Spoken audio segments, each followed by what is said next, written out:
Welcome back to another video. So guys, back to Tito Mboweni. This time his son pays emotional tribute and shares heartfelt words about his father Tito Mboweni, who passed away, at the age of 65. May his soul rest in peace. This nation has lost someone who was very, very dignified, and his son said nothing but wonderful words about his father. Listen to what he said.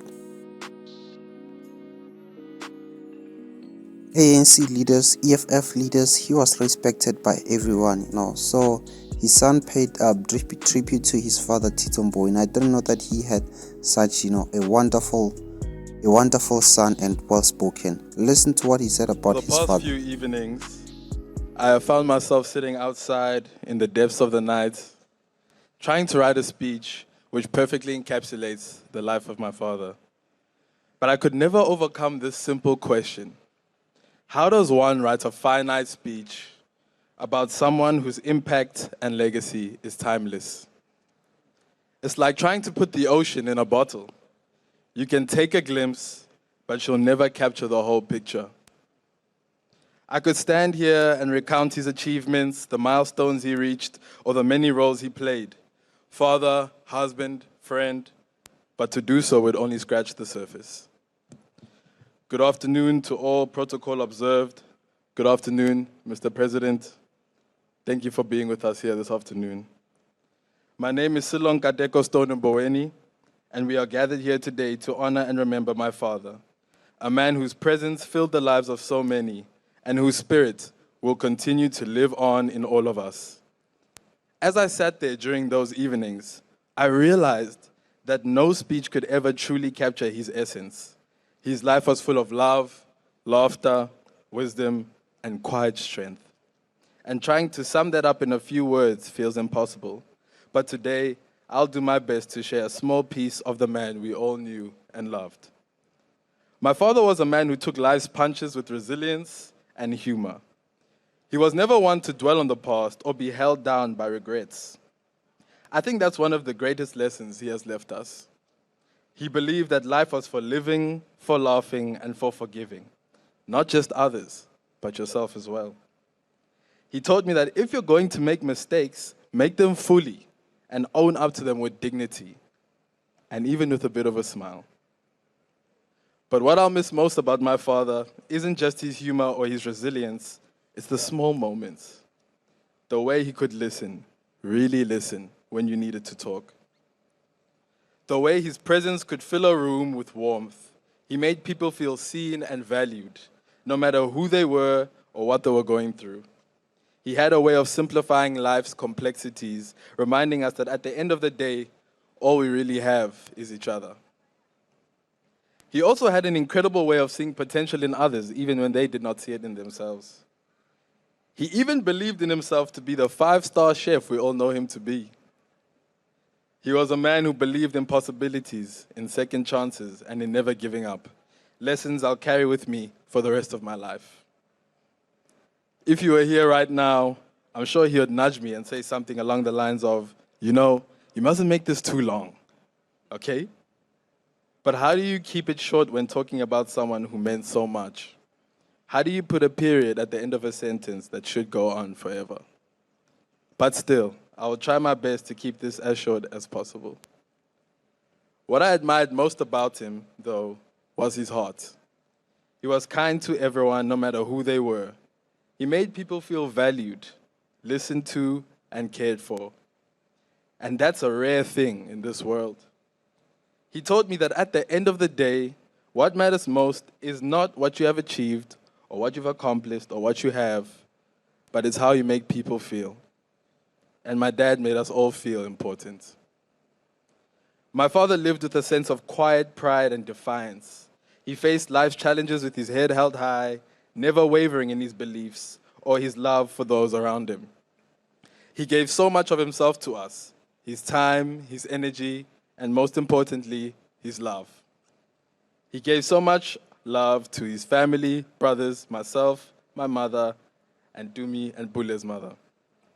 And while he may no longer be with us in body, his spirit remains. His legacy doesn't end here. It lives on in the stories we'll tell, in the laughter he brought us, and in the lessons he passed down. Like one of my father's favorite songs, Kevin Barry, his life will continue to resonate through all of us. As the lyrics say, Kevin Barry gave his life, his young life, for the cause of liberty. So too did my father give his life for what mattered most, his family, his values, and his love. So while today may feel like an ending, it's not. Not really. His spirit is too big, too full of life, to ever truly be gone. He'll live on in every memory, every smile he left behind, and in every one of us who had the privilege of knowing him. So as I come to the end of this tribute, I find myself thinking about the night sky. It's something Dad always loved, a sky full of stars. And now when I look up, I know there's one shining a little brighter, a little closer to me. Among all those stars, I've got my own lucky star, if you will, guiding me as Dad always did, quietly but ever present. And if you'll indulge me, I can't help but connect it to something that brings a smile to my face. You all know how much Dad loved his Pilchards, the ones in that unmistakable red tin. Whether it was for a quick snack or for a full-on course dish, there was no questioning his devotion. So, in a way, I like to imagine that my lucky star isn't just any star. It's up there shining red and bright like a tin of Pilchards against the night sky. Steady, reliable, and always there when you need it. So now, whenever I gaze into the night, I won't just see stars. I'll see a little part of Dad, watching over us, still offering guidance, and maybe even chuckling at the thought of being compared to a tin of Pilchards.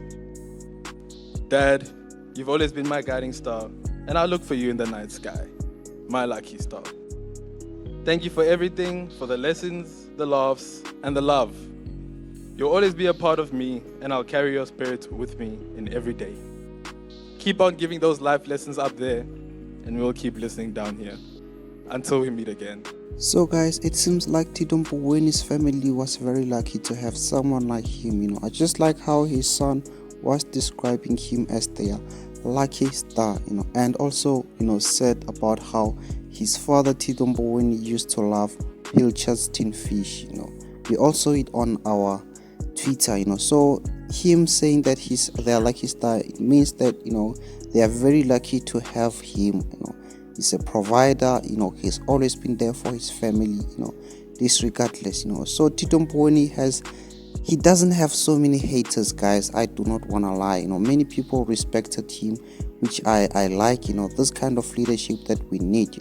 He didn't really put money first. He made sure that he distanced himself from any corruption, guys. He was not really as corrupt as this other ANC leaders. So this guy was exposed to a lot of money. He was Minister of Finance, former governor of first black governor of the South African Reserve Bank. So that was very wonderful. His obituary, guys, really said so many things about him that people also didn't know and find out about Tito Mboweni till his death. So the ANC has really lost, one of the most dignified leaders of their time. So Tito Mboweni, may his soul rest in peace. Even since Ramaphosa paying his last respect tribute, he was given a provincial funeral by the ANC. Thank you so much for watching. Make sure you subscribe and notification bell for more interesting videos on my channel.